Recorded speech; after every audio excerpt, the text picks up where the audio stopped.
جیسے کہ آگ جلانے کے لیے ایک چھوٹی سی چنگاری کو لے کر کاغذ رکھے جاتے ہیں اور سوکھا جہاں گھاس پھوس رکھا جاتا ہے، چھپٹیاں رکھی جاتی ہیں اور پھر اس کو پھونک ماری جاتی ہے تو پھر آگ بڑک اٹھتی ہے، اور پھر بڑی بڑی لکڑیوں کو رکھ کر آگ جب لگتی ہے تو کتنے قسم کے کھانے پکتے ہیں اور کتنی ضروریات پوری ہوتی ہے۔ تو کہا یہ تحریک ایمان کی محنت ہے۔ ابھی تو ہم ابتدائی درجے میں کہ بھئی ہم ایسا مسلمان کا کام حضور صلی اللہ علیہ وسلم کی محنت میں دعوت دینا ہے اور تعلیم و تعلم کا عمل ہے، ذکر و عبادت ہے اور خدمت ہے۔ ہر صحابی ان اعمال کو کرنے والا تھا، جس کی وجہ سے ان کی تربیت ہوئی۔ تو بھئی واپس جانے والے بھی اپنے جہاں علاقوں میں جا کر ہر مسلمان کو ان اعمال پر کھڑا کریں۔ ہر مسلمان اپنے آپ کو حضور کا امتی اور دین اسلام والا سمجھ کر اللہ کی طرف بلانے والا بھی ہو، اللہ کے احکام میں کامیابی بتلانے والا بھی ہو اور آخرت کی طرف بلانے والا بھی ہو۔ ہم دنیا میں رہنے کے لیے نہیں آئے، دنیا میں ہم مسافر ہیں۔ جی ہاں، اور مسافر تو اپنی منزل کو دیکھتا ہے۔ حضرت مولانا یوسف صاحب رحمۃ اللہ علیہ نے فرمایا کہ ہماری اس زندگی کی مثال اس کی مشق کرائی جاتی ہے نماز میں کہ 2 سجدے جو ہم کرتے ہیں اور 2 سجدوں کے بیچ میں تھوڑا سا بیٹھتے ہیں، پہلا سجدہ زمین کی طرف جا رہے ہیں، اس بات کا احساس ہو کہ اللہ فرما رہے ہیں منہا خلقناکم، اے انسان تم مٹی سے بنے ہو، تو غرور کی کیا بات ہے اور دھوکے میں کیوں آتے ہو؟ آدم علیہ السلام کے لیے مٹی کو منگایا گیا، اس کو گوندا گیا، اس کا خمیر بنایا گیا، دست قدرت سے اللہ نے آدم علیہ السلام کے پتلے کو بنایا، پھر اللہ کا امر روح اس میں پھونکی اور پھر کتنا عظیم مرتبے والا انسان کہ سارے فرشتوں کا مسجود بنا دیا، اس سے پیدا کیا۔ یہ غذائیں، یہ ہوائیں، یہ فضائیں، اس سے کہ اس کا کوئی قابل ذکر چیز نہیں تھا۔ اور دوسرا سجدہ کہ اسی کی طرف تم لوٹائے جاؤ گے، اسی کی طرف لوٹائے جاؤ گے، کیونکہ انسان کا جسم مٹی سے بنا ہے اور پھر جب مرتے ہی پھر یہ ایسی بدبو اور ایسے پھولتا ہے۔ اللہ جس کی حفاظت کرنا چاہے تو پھر اس کو قبر کی طرف جانا ہے۔ تو فرمایا کہ مٹی سے پیدا ہوئے اور مٹی کی طرف جاؤ گے، تو بیچ میں جو 2 سجدوں کے درمیان بیٹھتا ہے انسان اطمینان سے، تو یہ تمہاری زندگی ہے۔ اس درمیان والی زندگی کو بنا لو، کتنی مختصر سی زندگی ہے۔ اللہ نے یہ وقت امانت دیا ہے، یہ آخرت کے لیے بھی سرمایہ لے جانا ہے اور جو ہے اللہ کے دین پر چل کر دنیا کی زندگی کو بھی عافیت والا بنانا ہے۔ اس لیے بھئی بہت تھوڑا وقت ہمارے پاس ہے، اللہ ہمیں صحیح سمجھ عطا فرمائے اور اس زندگی کو صحیح طریقے پر گزارنے کی توفیق عطا فرمائے۔ اس لیے مسلمان کا کوئی وقت بھی نقصان والا نہیں ہے۔ اگر اس کو خوشیاں پہنچیں گی تو اس کا ایمان بتلاتا ہے کہ یہ خوشی اللہ کی طرف سے ملی، تو دل بھی اللہ کا احسان مند ہوتا ہے، زبان سے بھی اللہ کے شکر والے کلمات اس چھلکتے ہیں اور پھر یہ اس نعمت کو اللہ کے حکم کے مطابق استعمال کرتا ہے۔ فَإِنَّ أَمْرَهُ كُلَّهُ لَهُ خَيْرٌ، اس کا تو ہر سانس ہر گھڑی یہ جو ہے اس کے لیے خیر ہے اور عبادت ہے۔ ان اصابتہ سرا، خوشی ملتی ہے تو یہ اللہ کا شکر کرتا ہے، حمد بیان کرتا ہے، اللہ راضی ہوتے ہیں اور نعمت کو بڑھا دیتے ہیں، چاہے وہ نعمت روحانی ہو اور چاہے وہ نعمت جو ہے جسمانی اور مادی ہو۔ الحمدللہ الذی ہدانا للاسلام، تمام تعریفیں اس اللہ کے لیے ہیں جس نے ہمیں اسلام جیسا مبارک جہاں طریقہ زندگی عطا فرمایا، اس پر اللہ خوش ہوتے ہیں۔ وَإِنَّ صَابَتُ ضَرَّا، اور اگر اس کو کوئی ناگواری پہنچتی ہے تو فوراً اس کا دل کہتا ہے یہ ناگواری تو میرے رب کی طرف سے آئی ہے اور وہ ارحم الراحمین ہے، اس میں میرے لیے بہتری ہے، اس لیے وہ صبر کو اختیار کرتا ہے۔ کہتا ہے ناگواری کے آنے پر جب وہ صبر کرتا ہے تو اللہ فرماتے ہیں کہ میں اپنی قدرت کے ساتھ اس جو ہے اور اپنی نصرت اور علم کے ساتھ اس بندے کے ساتھ ہوں۔ اس لیے بھئی ہماری تو یہ تھوڑی سی زندگی اللہ نے ہمیں محنت کے لیے عطا فرمائی اور حضور صلی اللہ علیہ وسلم کی جہاں ختم نبوت کی وجہ سے اللہ نے ہمیں حضور صلی اللہ علیہ وسلم والا کام دیا۔ جو واپس جا رہے ہیں وہ بھی اسی نیت سے کہ ہر مسلمان کو ان اعمال والا بنائیں گے اور اپنی مسجد میں پورے عالم میں دین کیسے پھیل جائے اس کے لیے ہم جمع ہوں گے اور مشورہ کریں گے، روزانہ اس کے لیے سوچنا جب مسلمان اپنی فکر کو دین کے لیے استعمال کرتا ہے اللہ اس کی فکر میں برکتیں عطا فرماتے ہیں اور اپنی دین کی رحمت کے دروازے اور راہیں کھولتے ہیں۔ اللہ کی طرف سے رہبری رہنمائی ہوتی ہے جسے امت کے مشورہ کرنے پر اللہ نے اس امت کو اذان عطا فرمائی۔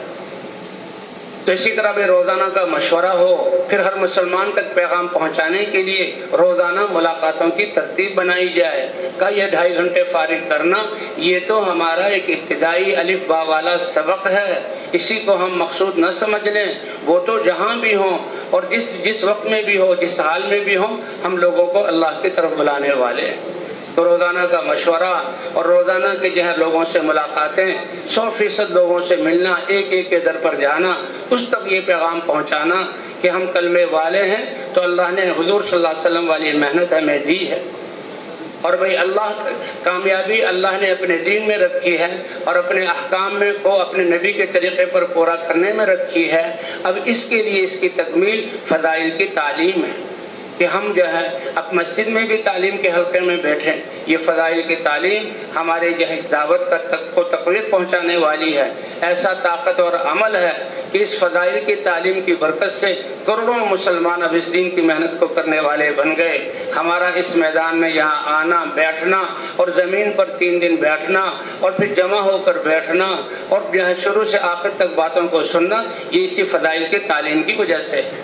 اس لیے ہر مسلمان کو مسجد سے جوڑیں، ہر مسلمان کو جو ہے نماز پر کھڑا کریں، ہر مسلمان کو تعلیم کے حلقوں میں بٹھائیں کہ اس سے ایک شوق پیدا ہوگا کہ کیسے علماء سے ہم استفادہ کر کے اپنی زندگی کو پاکیزہ تقوی والی اور اللہ کی پسندیدہ زندگی بنا دیں۔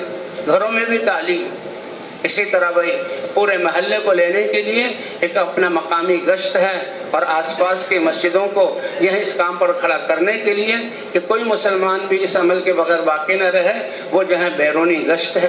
اور آس پاس کے علاقے کو لینے کے لیے سیروزے کی جماعتوں کو نکالنا ہے اور پورے ملک کو اس محنت پر اٹھانے کے لیے 40 دن کے لیے لوگوں کو اللہ کے راستے میں نکالنا ہے۔ واپس جانے والے اس نیت کو ساتھ لے کر جائیں تو ان کی یہ زندگی اس محنت والے شمار ہوگی۔ اور بھئی پھر اپنے گھروں میں بھی، کیونکہ جیسے مرد مکلف ہیں عورتیں بھی مکلف ہیں۔ حضور صلی اللہ علیہ وسلم نے جب دعوت چلائی، جیسے مرد دعوت دے رہے ہیں عورتیں بھی دعوت دے رہی ہیں۔ حضور صلی اللہ علیہ وسلم نے سب سے پہلے حضرت خدیجہ کو دعوت دی، اے خدیجہ، لات اور عزا جو تمہاری قوم کے بت ہیں اور وہ ان باطل بتوں کی پوجا کرتی ہے، اس سے تم براءت ظاہر کرو اور لا الہ الا اللہ محمد الرسول اللہ اس کی گواہی دو۔ تو حضرت خدیجہ رضی اللہ عنہا بہت خوش ہو گئی، اے اللہ کے رسول، آپ اپنی ذمہ داری اور تبلیغ کی ابتدا مجھ سے کر رہے ہیں تو میری سعادت یہ ہے کہ سب سے پہلے میں اس کلمے کو قبول کرتی ہوں۔ اور وہ ایسے اخلاص اور حضور صلی اللہ علیہ وسلم کی صحبت کی برکت کہ کلمہ پڑھتے ہی دل روشن ہو جاتا۔ تاجرہ تھی، تجارت کی فکر کو چھوڑ دیا، اب یہ کلمہ کیسے گھر گھر پہنچے، حضرت خدیجہ رضی اللہ تعالی عنہا اس پر لگ گئی۔ کہتے ہیں حضرت عمر رضی اللہ، حضرت ابو بکر صدیق حضور صلی اللہ علیہ وسلم کی دعوت سے اسلام میں آئے اور حضرت علی رضی اللہ تعالیٰ عنہ حضور نے دعوت دی تو وہ اسلام میں آئے، اور حضرت عمر ابن خطاب رضی اللہ تعالیٰ عنہ ان کے اسلام لانے کی پہلی اور بنیادی وجہ ان کی بہن فاطمہ بنت خطاب کے گھر میں تعلیم کا حلقہ اور ان کے پیٹنے پر ان کا صبر کرنا، دعا کرنا، یہ ذریعہ بنی، اور فاطمہ بنت خطاب وہ اسلام میں داخل ہوئی حضرت خدیجہ کی دعوت کی وجہ سے۔ حضرت عثمان رضی اللہ تعالی عنہ ان کو سب سے پہلے ان کی خالہ سعدہ بنت قریظ نے دعوت دی اور وہ اس طرح متوجہ ہوئے اور سعدہ بنت قریظ کو حضرت خدیجہ رضی اللہ تعالی عنہ نے دعوت دی۔ یہ محنت ایسی، یہ امت ایسی ہے کہ مردوں کے بھی ذمے، عورتوں کے بھی ذمے، بڑوں کے بھی ذمے اور جو ہے چھوٹوں کے بھی ذمے۔ تو ہمارے گھر یہ بچوں کی، جو بچہ مسلمان گھر میں پیدا ہو، کتنا سعادت مند بچہ ہے کہ پیدا ہوتے ہی اس کے کان میں اذان کہی جاتی ہے اور دوسرے کان میں اقامت کہی جاتی ہے۔ اذان کے کلمات جو سارے نبیوں کی دعوت کا خلاصہ ہے کہ جو اذان سن کے ہم کہتے ہیں اللہم رب هذه الدعوت التامہ، اے اللہ یہ اذان کے کلمات دعوت تامہ ہیں۔ حضرات انبیاء کرام کی اس میں اللہ کی بڑائی کی 6 دفعہ، اللہ کی وحدانیت کے 3 کلمے، حضور صلی اللہ علیہ وسلم کی رسالت کے 2 کلمے، اور آ جاؤ کامیابی کی طرف اور آ جاؤ نماز کی طرف کہ انسانوں کی کامیابی اللہ کے سامنے جھکنے میں ہے۔ پھر اس بچے کی دینی تربیت کہ ماں جو ہے باوضو ہو کر بسم اللہ سے دودھ پلائے، دائیں کروٹ پر سلائے، اور بچہ جب بولنے لگے تو اللہ کا نام سکھائے، اور بولنے لگے تو سب سے پہلا کلمہ بچے کا لا الہ الا اللہ، کہ جو اللہ نے پہلے نبیوں کو علم دیا اس کا مجموعہ حضور صلی اللہ علیہ وسلم کو سارا دے دیا۔ پھر قرآن میں اللہ نے اس سے بھی زیادہ علم دیا۔ علم وہ ہے جو اللہ کی طرف سے نبیوں کے سینے پہ اترا، نبیوں سے امت کی طرف آیا، اور حضور صلی اللہ علیہ وسلم کو قرآن اور حدیث کی صورت میں ملا کہ اللہ کیا چاہتے ہیں، کامیابی کس میں ہے۔ یہ جو دوسرے جو علوم تو دنیا کے فنون ہے، کتابی شکل دے کر اس کو جو ہے علم نام رکھ دیا گیا، ورنہ علم وہ ہے جو اللہ کی طرف وَعْلَمْ أَنَّهُ لَا إِلَهَ إِلَّا هُ۔ تو اس بچے کی زندگی کی ابتدا، بول کی ابتدا لا الہ الا اللہ کے ساتھ، اور بچہ جب احساسات کی عمر میں آ کر سوال کرتا ہے، اپنی بیماری کی شکایت کرے تو ماں کہیں شفا دینے والے اللہ ہیں، بھوک کی شکایت کرے تو ماں بتائے کہ یہ رزق دینے والے اللہ ہیں، بھوک سے دور کرنے والے اللہ ہیں۔ اور پھر بچوں کو دعاؤں کا سکھانا، تو گھروں میں بچوں کی دینی تربیت، اور گھروں میں بھی تعلیم، گھر کی تعلیم میں فضائل اعمال سے پڑھنا ہے، اور 6 نمبروں کا مذاکرہ ہے تاکہ ہر فرد دین کا داعی بن جائے، ہر مجلس میں دعوت کی بات چلے۔ اس طرح بھائی گھر والوں کو بھی یہ ان اعمال پر کھڑا کرنا ہے۔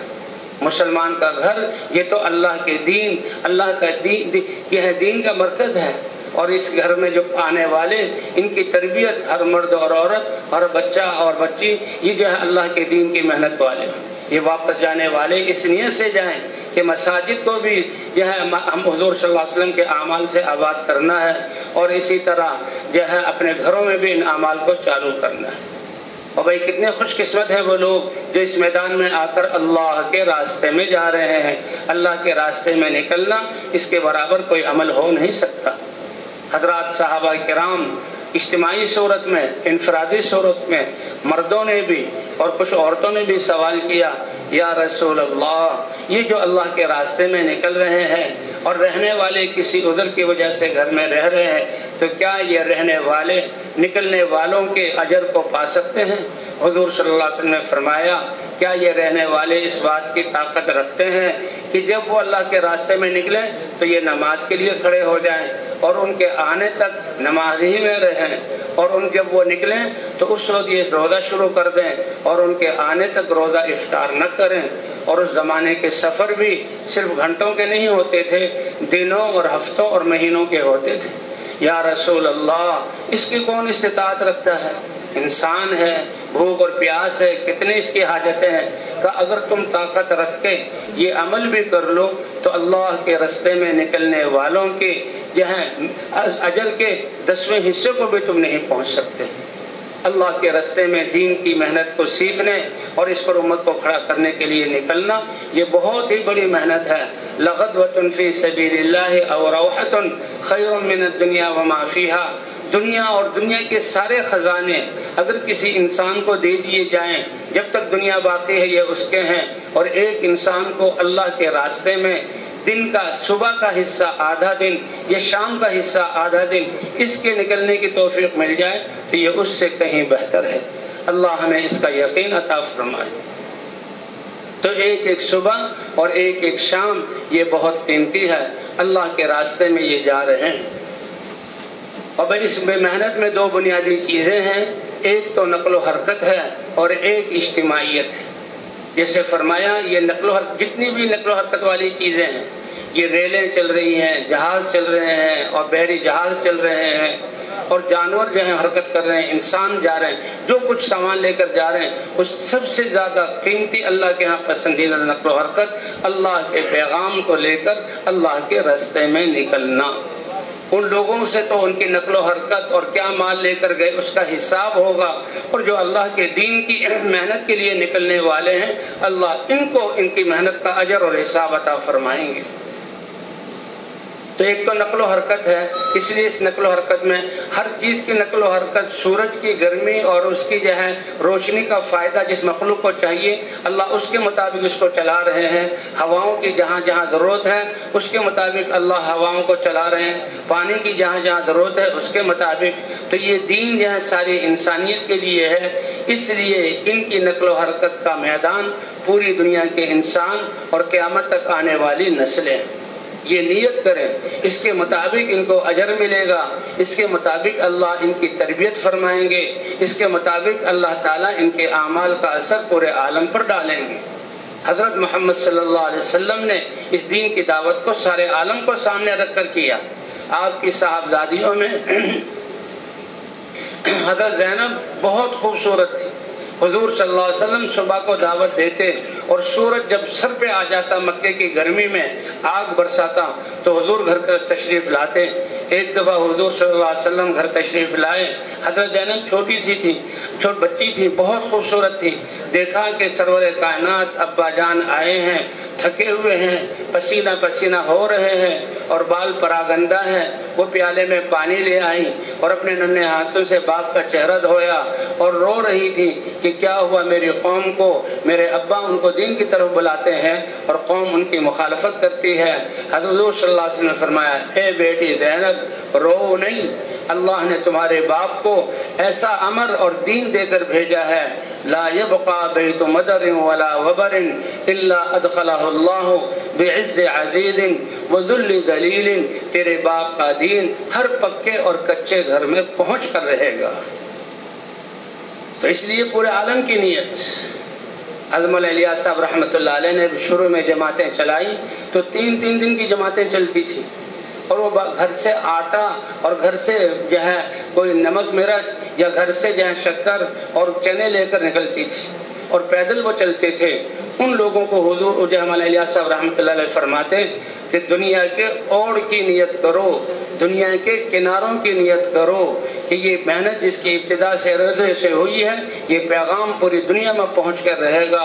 اس نیت کی برکت سے اللہ نے محض اپنے فضل سے پوری دنیا کے انسانوں مسلمانوں تک یہ پیغام پہنچایا اور پوری دنیا میں نقل و حرکت شروع ہوئی۔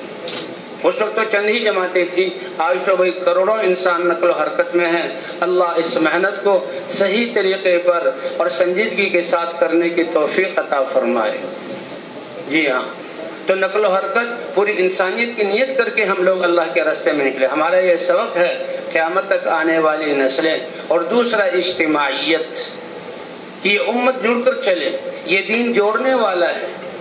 بکھری ہوئی انسانیت کو جیسے روح انسان کے اعضاء کو جوڑے رکھتی ہے، کائنات کی روح اللہ کا دین ہے۔ زندگیوں میں دین کا آنا اور انسان کی بقا کے ساتھ کائنات کے نظام کا چلنا ہے۔ جس دن یہ روح دین کا اللہ کہنا بھی ختم ہو گیا، اللہ پوری دنیا کو فنا کر دیں گے، فرشتے بھی ختم ہو جائیں گے، حالانکہ وہ تو نور سے بنے ہوئے اور اللہ کی طاعت میں لگے ہوئے۔ اس لیے بھائی ہم اجتماعیت ہے اس امت کہ تم یاد کرو کہ جب کیسے تم خواہشات پر چل کر اپنے ایک دوسرے کے دشمن، باپ اپنی سگی بیٹی کو جاہلیت والی غیرت کے ایسے گڑھا کھود کر اس میں دفن کر رہا ہے، باپ اپنے بھوک کی، آج بھی یہ ہو رہا ہے کہ انسان اپنے بچوں کو مار رہا ہے۔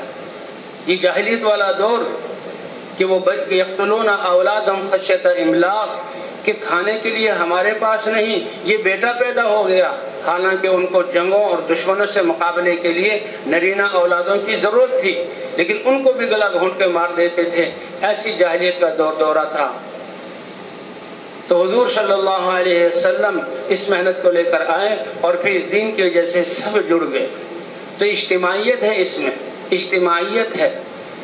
تو اس لیے ابھی تو جی ہاں 12 آدمی کی جماعتیں نکل رہی ہیں، اللہ کے راستے میں جا رہی ہیں۔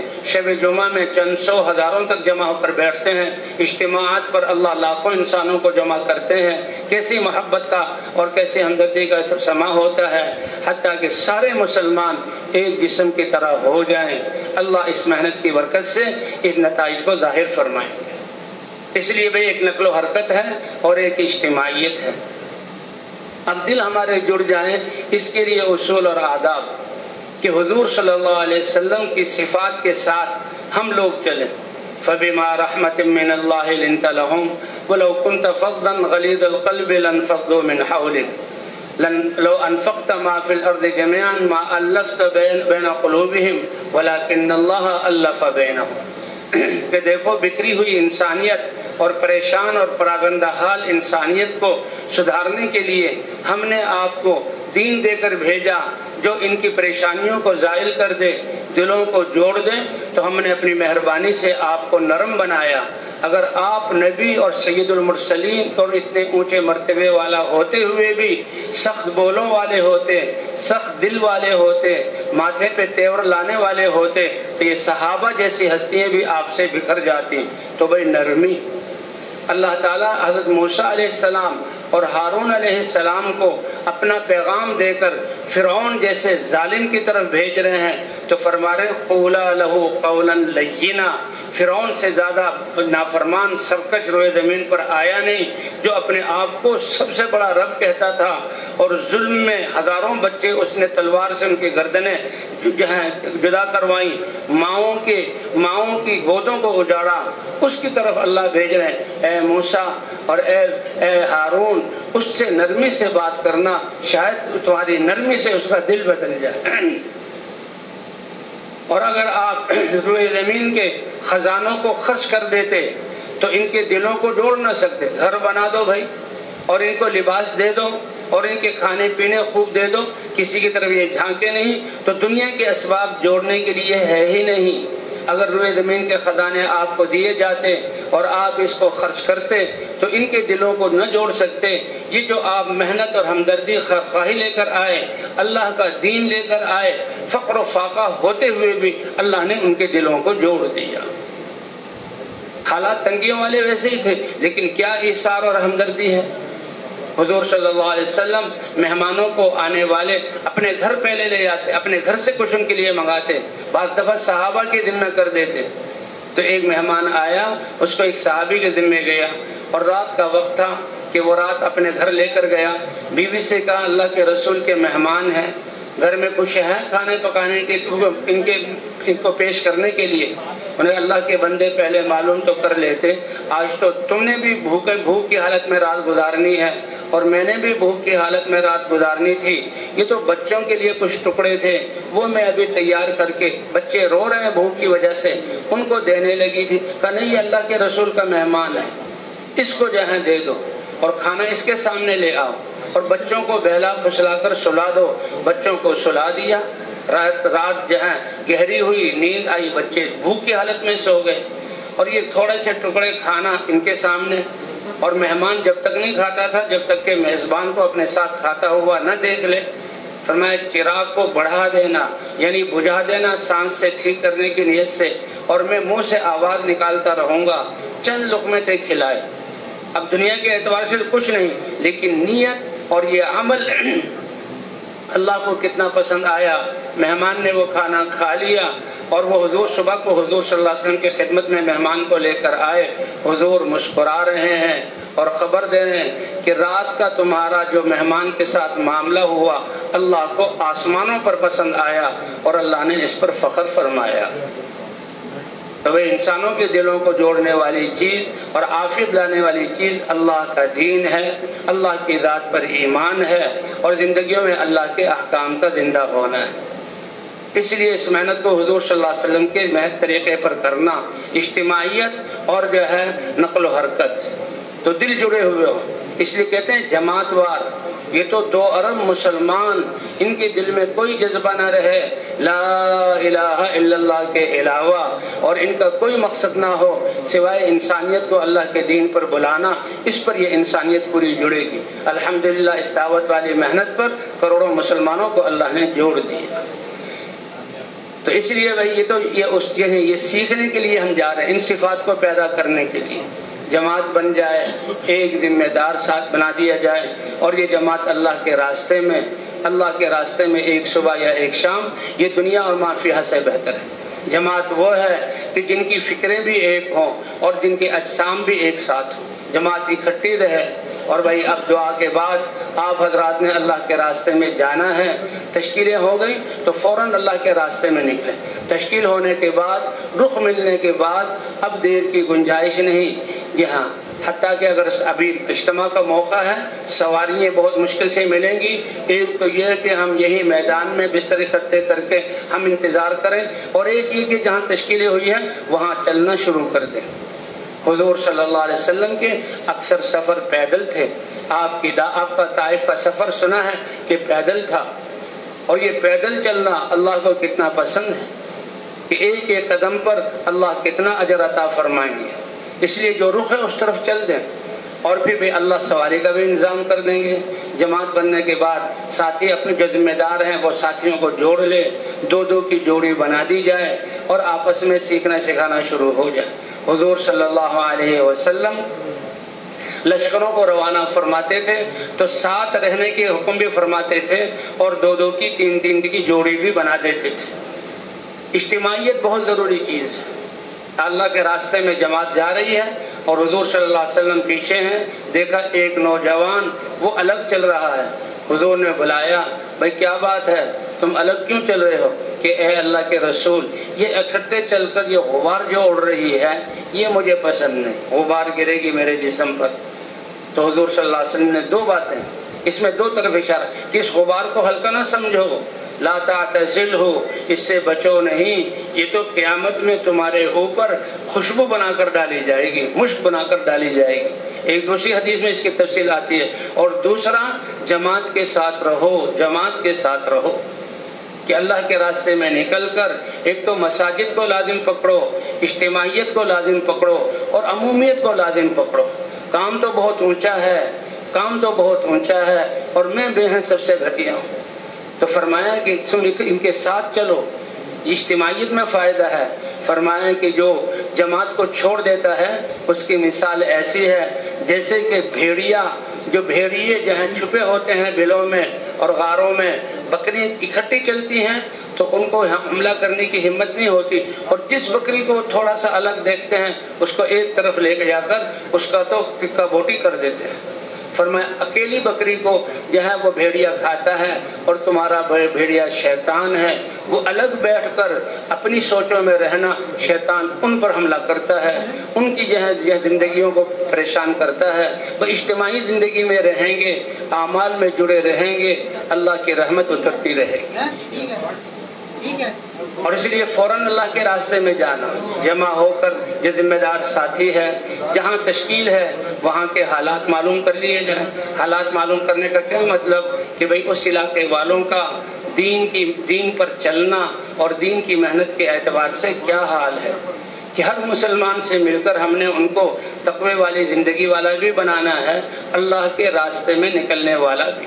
جب وہ اللہ کے راستے میں نکلیں گے، دعوت دیں گے، تو اللہ تعالیٰ اس کے ذریعے سے دین پر چلنے کی استعداد عطا فرمائیں گے۔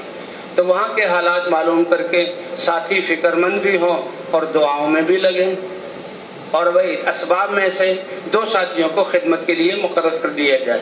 یہ حضور کی سیرت سے ہے کہ حضور صلی اللہ علیہ وسلم جب لشکروں کو روانہ فرماتے تو خدمتیں متعین کرتے تھے اور پوچھتے تھے کہ جی فلاں صحابی وہ تو جہاں بھی اترتا نماز کے لیے کھڑا ہو جاتا، کہ اس کے جانوروں کو کون جہاں باندھتا تھا اور کھانا پلانا اس کے بغاز کا کون انتظام کرتا تھا، کہ فلاں کے خدمت کرنے والے ان کا اجر لے گئے۔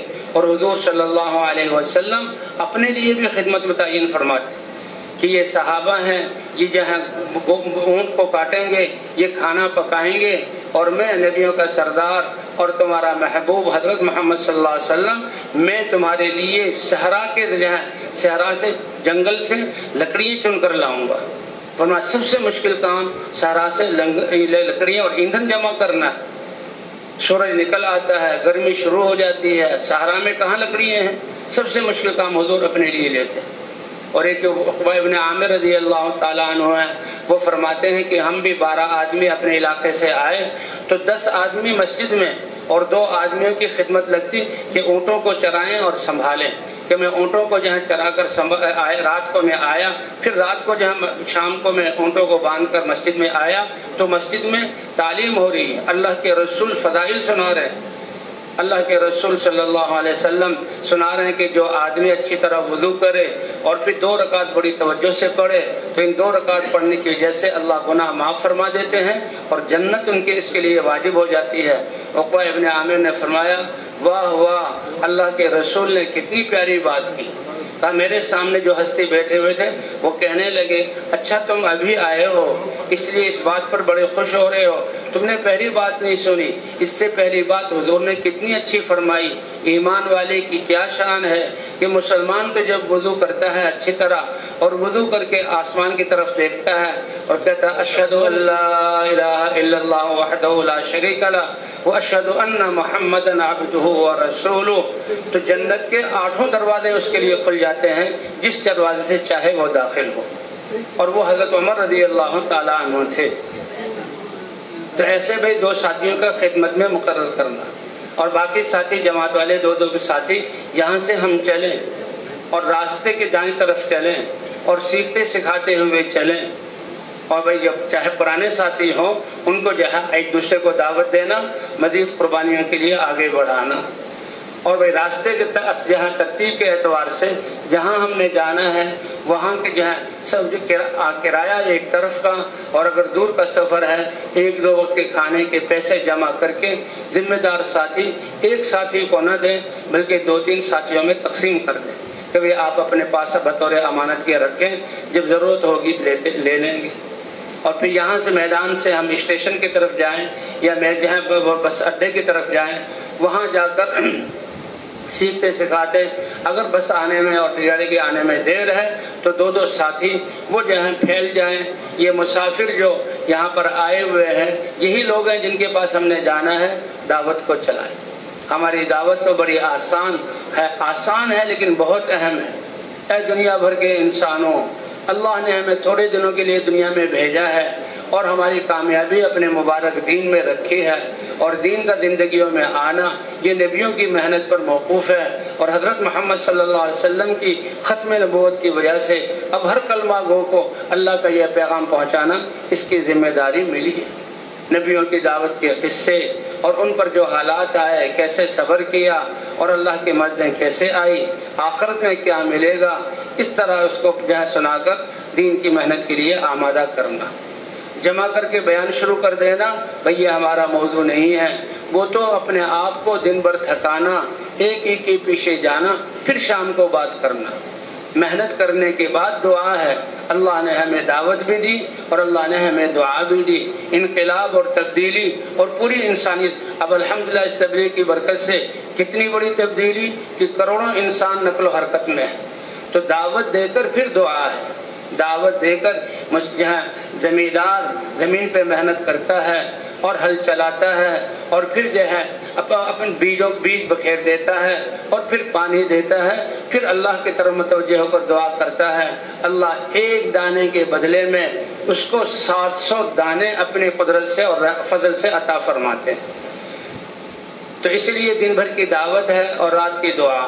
تو بھئی بیان جو ہے پورے دن کی محنت کے بعد، اور ہمارا جتنا ہمارے اس سفر میں اعمال میں دن رات کے سنت کی اتباع ہوگی اور ہماری یہ محنت حضرت محمد صلی اللہ علیہ وسلم کے طریقے کے مطابق ہوگی، اس محنت سے سب سے پہلے ہمارے بھی یقین بنیں گے، ہماری زندگیاں بنیں گی اور اللہ تعالیٰ اس محنت کے ذریعے لوگوں کی زندگیوں کو بدلیں گے۔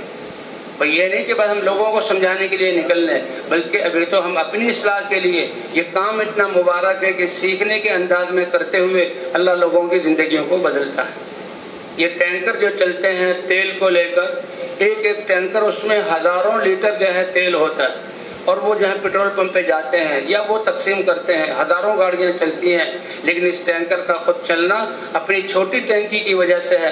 اگر وہ چھوٹی ٹینکی چند سو لیٹر سے خالی ہو جائے تو پھر یہ ٹرک چل نہیں سکتا۔